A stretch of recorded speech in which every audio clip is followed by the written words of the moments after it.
وہ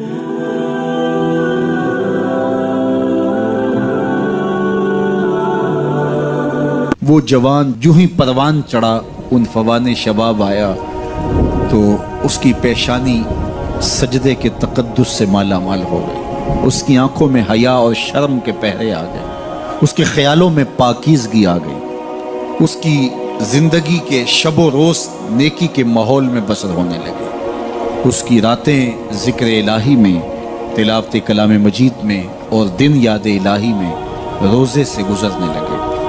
وہ جوان جس کی جوانی اللہ کی عبادت میں گزری، کہ جوانی اگر عبادت میں گزر گئی تو بڑھاپا تو پر نور ہے ہی ہے۔ سب سے مشکل مرحلہ زندگی کا جوانی کا ہے۔ شیطان زیادہ ورغلاتا ہے کسی شخص کو جب وہ جوانی کے مرحلوں سے گزر رہا ہوتا ہے۔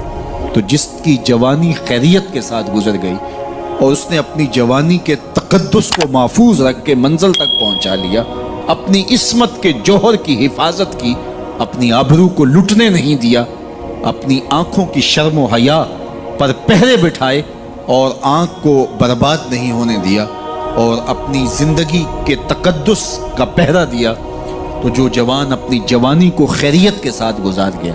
کسی نے کہا تھا نا، کتاب زیست کا ایک اور باب ختم ہوا، شباب ختم ہوا، ایک عذاب ختم ہوا۔ تو جوانی جس کی منزل تک پہنچ گئی خیریت کے ساتھ، عافیت کے سائے میں۔ مشکل تو بڑا ہے جوانی کو منزل تک لے جانا، خیریت کے ساتھ، داغدار نہ ہونے دینا، جوانی کے تقدس کو رسوا نہ ہونے دینا، عصمت کے جوہر پہ کالک نہ لگنے دینا، خواہشات کو غالب نہ آنے دینا۔ آسان کام تو نہیں ہے، مشکل کام ہے، لیکن اگر کوئی مشکل کاٹ گیا، جوانی کے تھوڑے سے ایام میں گزار گیا۔ اللہ اکبر۔ حضرت شیخ ختلی کہتے ہیں، داتا گنج بخش علی حجویری علیہ رحمہ کے مرشد ہیں، الدنیا یومن ولنا فیہا صومن۔ وہ کہتے ہیں دنیا ایک دن ہے، ہم روزہ رکھ کے گزار رہے ہیں۔ تو روزہ رکھ کے سارا دن گزر ہی جاتا ہے، دوپہر بھی آتی ہے گزر جاتی ہے، اور عصر کا وقت بھی آتا ہے گزر جاتا ہے، کھانے کا وقت بھی آتا ہے، چائے کا وقت بھی آتا ہے، سب کچھ ہوتا ہے لیکن گزر جاتا ہے، افطار تک بندہ پہنچ جاتا ہے۔ جس نے زندگی روزے کی طرح گزار دی، جس نے جوانی روزہ رکھ کے گزار دی، خواہشات کو بے قابو نہیں ہونے دیا، مشکل کام تھا لیکن اس نے مشکل کام کر دکھایا۔ اجر کتنا بڑا ہے، سنیے اللہ کے محبوب کی زبان سے سنیے۔ حضور نے ارشاد فرمایا جو سید ابو ہریرہ کے ذریعے سے ہمارے تک پہنچا، فرمایا قیامت کے دن جب سورج کا رخ سیدھا ہوگا، زمین تانبے کی ہوگی، لوگ پسینے میں شرابور ہوں گے، کوئی ٹخنوں تک پسینے میں، کوئی گھٹنوں تک، کوئی کمر تک، کسی کو پسینے کی لگام دی جائے گی، اور وہ پسینہ ایسے نہیں ہوگا جس طرح یہ پسینہ ہے، اتنا گرم ہوگا۔ ابن رجب حنبلی کہتے ہیں اس پسینے کا ایک قطرہ اگر احد پہاڑ پہ ڈال دیا جائے تو وہ پگھل جائے، اتنا گرم ہوگا، بدبودار اتنا ہوگا، ایک قطرہ دنیا پہ ڈال دیا جائے، انسان کیا جانوروں کے دماغ بھی پھٹ جائے، اس پسینے میں لوگ شرابور ہوں گے۔ لیکن جس نے اپنی جوانی کو عافیت سے گزارا ہوگا، کل قیامت کے دن جب کوئی سایہ نہیں ہوگا، اللہ اس جوان پر اپنے عرش کا ٹھنڈا سایہ عطا فرمائے۔ وہ شخص جس کو کسی عورت نے دعوت گناہ دی اور وہ صاحب منصب تھی، صاحب جمال تھی، اور اس نے یہ کہہ کہ یہ خواہش، یہ آرزو مسترد کر دی، انی خاف اللہ۔ اسی طرح کوئی عورت ہے تو اس نے اپنے تقدس کی حفاظت کی، اپنی آبرو پہ پہرا دیا اور کسی پیشکش کو ٹھکرا دیا، تو فرمایا قیامت کے دن جب کوئی سایہ نہیں ہوگا، اللہ اسے بھی اپنے عرش کا ٹھنڈا سایہ دے گا۔ کیسا سخت دن ہوگا، اور وہ کس اعزاز میں ہوگا، کس تکریم میں ہوگا۔ یہ تو 4 دن 10-20 سال ہیں، اور وہ 50,000 سال کا ایک دن۔ پھر اس کو اللہ کا شکر ادا کرنا ہوگا کہ اللہ تو نے کتنا کرم کیا میرے اوپر کہ میری جوانی خیریت اور عافیت سے گزری، اور آج اس کا تو کتنا بہتر صلہ مجھ کو دے دیا۔ آج اللہ نے مجھے اور آپ کو فرصت دی ہے، یہ اٹھتے ہوئے جنازے، یہ پھیلی ہوئی قبریں، یہ ہم سے بچھڑتے ہوئے لوگ، یہ ہمارے لیے ایک پیغام ہے، ایک میسج ہے ہمارے نام، یہ ہمارے لیے عبرت ہے۔ آج وہ جا رہے ہیں تو ہمیں بتا کے جا رہے ہیں کہ صاحب ہم جا رہے ہیں، ہمارے پیچھے تم بھی آ رہے ہیں۔ اور یہ بات ذہن میں رکھیے، دنیا پر آنے کی ایک ترتیب ہے، دنیا پر جانے کی وہ لازمی ترتیب نہیں ہے۔ پہلے دادا آتا ہے، پھر باپ آتا ہے، پھر بیٹا آتا ہے، پھر اس کے بعد بچے آتے ہیں۔ ایسے کبھی نہیں ہوا کہ باپ سے پہلے اولاد آ گئی ہو۔ دنیا پر آنے کی یہ ترتیب ہے اور یہ طے شدہ منظم ترتیب ہے، لیکن دنیا سے جانے کی یہ ترتیب نہیں ہے کہ پہلے باپ جائے پھر ہی اولاد جائے گی۔ بسا اوقات بوڑھے باپ کو جوان بیٹے کی میت کو کندھا دینا پڑ جاتا ہے۔ تو یہ دنیا سے کب کوئی جا سکتا ہے مجھے اور آپ کو نہیں پتہ، یہ امر مخفی رکھا گیا ہے اس لیے تاکہ ہم ہر لحظہ موت کے لیے تیار رہیں۔ موت کے لیے تیاری یہی ہے کہ ہم توبہ کی دہلیز پہ کھڑے رہیں، اپنے مالک کے حضور رجوع کرتے رہیں، اچھے اعمال کا ذخیرہ کریں، اور کسی کے حق ہمارے ذمے پر نہ ہو کہ ہم قیامت کے دن جو ہے وہ پچھتائیں۔ کسی نے اگر کسی کا حق غصب کیا صرف 3 پیسوں کے عوض کے اندر، قیامت کے اندر یہ کرنسی تو ہمارے ساتھ ہوگی نہیں، یہ تو ہم یہیں چھوڑ دیں گے، یہ مال، یہ دولت، یہ بینک بیلنس یہیں چھوڑ کے چلے جائیں گے، یہ تو کفن بھی میلا نہیں ہونے دیں گے کہ بانٹ لیں گے۔ جاندی واری ڈرونا بنے ہوتے ہاتھ نہ لاندے ڈر دے، جنہ لئی تو پاپ کمائے اج کتھے نہیں تیرے کر دے۔ وہ تو کفن بھی میلا نہیں ہوں گے دیں گے، بانٹ لیں گے۔ تو آخرت میں سکہ رائج الوقت عمل ہوگا، تو پھر عمل لیے جائیں گے۔ تو جس نے کسی کا 1 ٹگا مارا ہوگا، 3 پیسے مارے ہوں گے، اس کے بدلے میں 700 نمازیں جو با جماعت پڑھی گئی ہیں وہ لے لی جائیں گے، اور جو لوگوں کے پلاٹ ہڑپ کر گئے ہیں، رشوتیں، زیادتیاں، جور و ظلم اور لوگوں کے ساتھ زیادتیاں اور لوگوں کا مال ہتھیانا، خون نچوڑنا، اذیتیں دینا، تو کس طرح وہ قیامت کے دن عہدہ برا ہو سکیں گے؟ تو آج اللہ کی رحمت کے در کشادہ ہیں اور اس کی رحمتیں آواز دے رہی ہیں، آجو پلٹ کے میری رحمت کے دروازے کھلے ہیں۔ اللہ اکبر۔ یا ایھا الانسان ما غرک بربک الکریم، اے انسان پلٹ کے آ جاتے، رب بڑا ہی کریم ہے۔ مجھے بتاؤ، یوں بھی کوئی آواز دیتا ہے، یوں بھی کوئی پکارتا ہے؟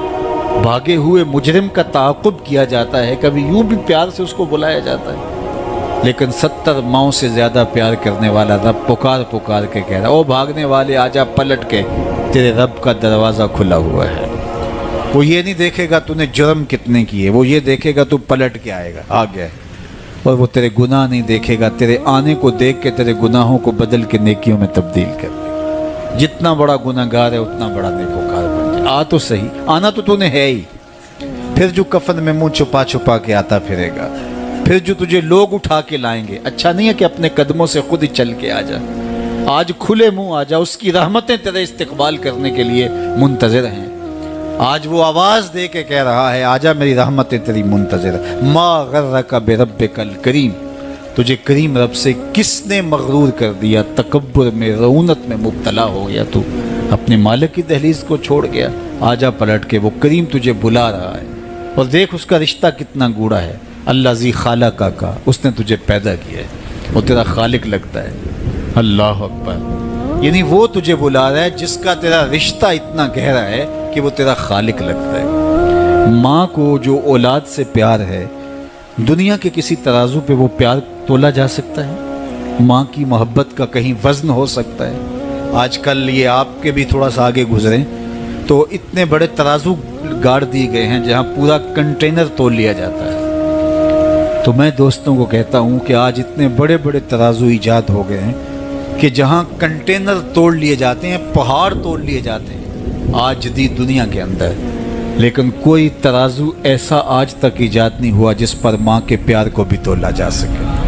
اس کے سینے میں جو تڑپتی ہوئی ممتا رکھی گئی ہے، محبت کا جو جہاں آباد کر دیا گیا، الفتوں کی ایک کائنات ماں کے سینے میں رکھ دی گئی ہے، اس کا نعم البدل کیا بدل بھی موجود نہیں ہے۔ ماں جب بولتی ہے تو اس کے لہجے میں جبریل بولتا ہے، ماں جب مسکراتی ہے تو لگتا ہے جنت کی ساری کلیاں کھل اٹھی ہیں۔ وہ سینے میں درد، وہ درک، وہ محبت، وہ کائنات، وہ انوکھا پیار جو اولاد کے لیے رکھتی ہے، یہ اتنا پیار ماں کے سینے میں پیدا کیسے ہوا؟